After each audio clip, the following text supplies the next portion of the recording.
Hello guys, welcome back. आज हम सीखेंगे कि डिफरेंस क्या है मास नंबर और एटॉमिक मास के बीच में। तो इन दोनों के बीच का जो डिफरेंस है वो हम किस तरह से समझ सकते हैं। जैसे कि आपको पता है कि कार्बन का मास नंबर जो है वो कितना होता है 12, जिसे हम नॉर्मली ए से रिप्रेजेंट कर देते हैं। इसका मास नंबर 12 है। लेकिन अगर इसकी बात आए कि इसका एटॉमिक मास क्या है, तो इसका एटॉमिक मास जो होता है वो होता है 12.011 यूनिफाइड। तो ऐसी क्या बात है कि इसका एटॉमिक मास 12.011 यूनिफाइड और मास नंबर जो है वो 12 है।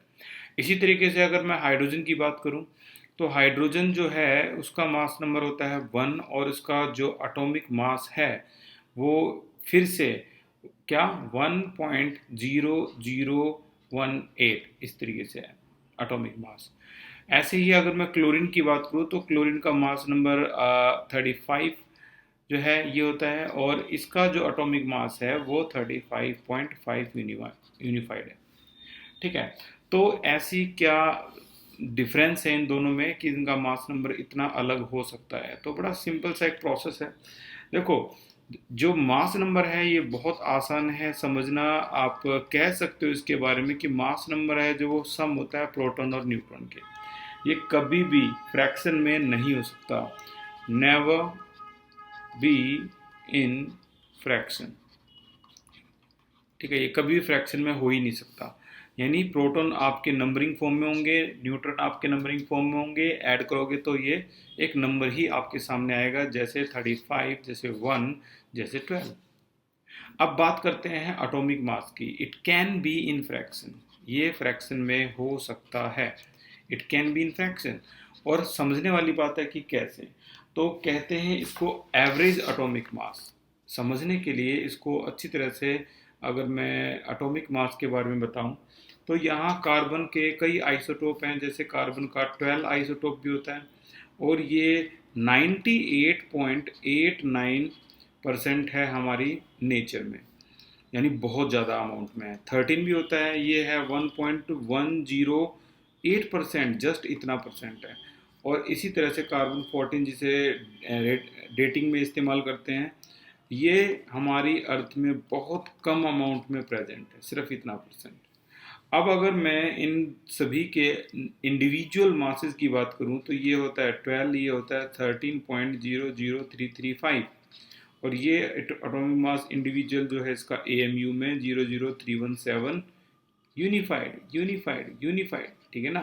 तो ये इनका इंडिविजुअल इंडिविजुअल जो मास है हर आइसोटोप का कितना होता है वो दिया हुआ है।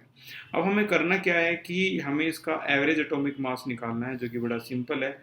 ये 12 है, तो 12 को मल्टीप्लाई करेंगे 98.89 डिवाइड बाई क्या 100। सिमिलरली हम हर किसी को ऐसे ही 108, ठीक है, और इनटू में क्या 13.00335 मैथमेटिकली वही डिवाइड बाई 100।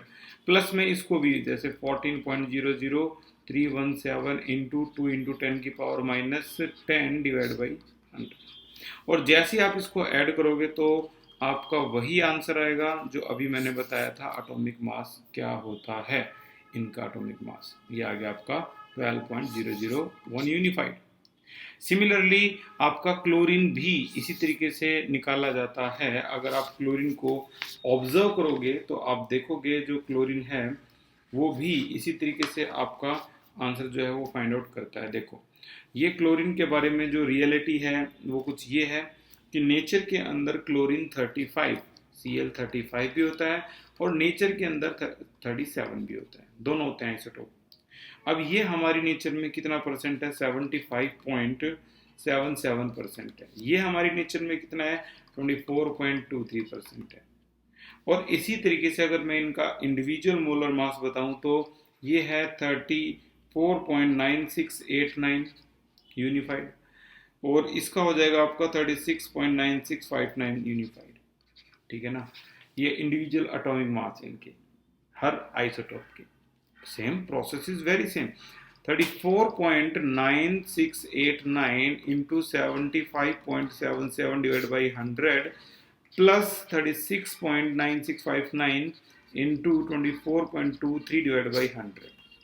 अगेन सरप्राइजिंगली आप देखोगे तो आंसर 35.45 समथिंग होगा, जिसे हम रफली ये बोल देते हैं ये इसका एवरेज एटॉमिक मास है। तो ये डिफरेंस होता है मास नंबर में और आपका जो एटॉमिक मास है उनमें। ये हमेशा जो है ये फ्रैक्शन में आप देखोगे कि आएंगे ही नहीं, और ये हमेशा क्या कभी कभी छोटे कभी कभी बड़े फ्रैक्शन में आते ही आते हैं। क्यों? क्योंकि इनमें आइसोटॉप्स के एग्रीगेशन यानी एवरेज वैल्यू को कंसिडर किया जाता है। तो ये डिफरेंस था मास नंबर और एटॉमिक मास, ये दोनों सेम नहीं होते। Thank you so much.